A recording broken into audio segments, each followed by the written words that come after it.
நேற்றுக்கு எஸ்ஸுவில் நம்ம கேட்டிருந்த அந்த செயின்ட் யாருன்னா செயின்ட் ஃபெலிக்ஸ். ஃபெலிக்ஸ் த கேண்டலிஸ்ட்னு சொல்லக்கூடியவர். இவர் 1515 ஆண்டு பிறந்தவர். இவர் வந்து இத்தாலி நாட்டை சேர்ந்த ஒரு எளிமையான குருவானவர். இவர் வந்து கப்புச்சின் சபையை சேர்ந்தவர். கப்புச்சின் சபையில் இருந்து வந்த முதல் புனிதர்.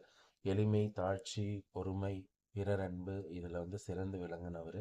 இவர் வந்து தன்னுடைய ஏரியாவில் ரொம்ப ஃபேமஸ் ஆனவர். ஏன்னா இவர் வெறும் காலோட தான் நடப்பார். நடந்து இவரோட பணியை வந்து பிச்சை எடுக்கிறது தான்.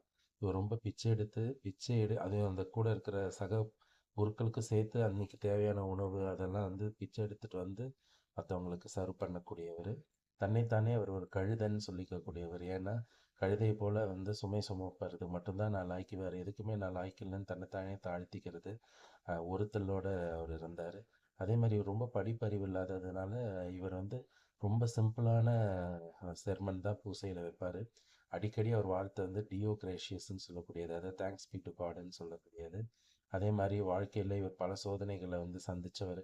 அதாவது இவர் குருவானவர் ஆகிறதுக்கு முன்னாடி வந்து வயல் வேலையிலலாம் வேலை செஞ்சிடும் போது பலவிதமான நேரங்களில் அந்த மாடுகளால் தாக்கப்பட்டிருக்கிறாரு உழவும் போது. ஆனால் வந்து அதுலேருந்தும் அவர் ஒரு காயங்களும் இல்லாமல் வந்து மிராக்குலஸான முறையில் வந்து பாதுகாக்கப்பட்டிருக்காரு. பணமை வந்து ரொம்ப வெறுத்தார். மணியே அவருக்கு பிடிக்காது. அவரோட அந்த தினமும் பிச்சை எடுக்கிற பணியில் அவருக்கு தேவையானதை தவிர எக்ஸ்ட்ரா வந்ததுன்னா அதை உடனே ஏழைகளுக்கு திருப்பி கொடுத்துருவாரு.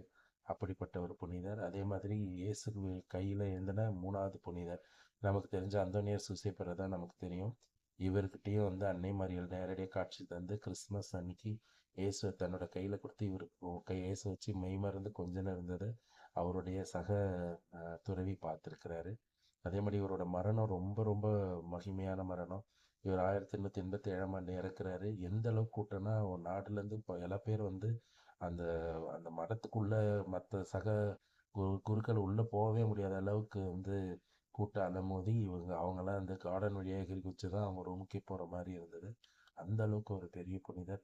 தன்னைத்தானே தாழ்த்தி உயர்ந்தவர். இறைவனுக்கு மிகவும் புனிதமானவர். நிறைய விஷன்ஸ் பார்த்தவர். அவர் தான் வந்து புனித ஃபெலிக்ஸ் ஆஃப் கேண்டலிஸ்.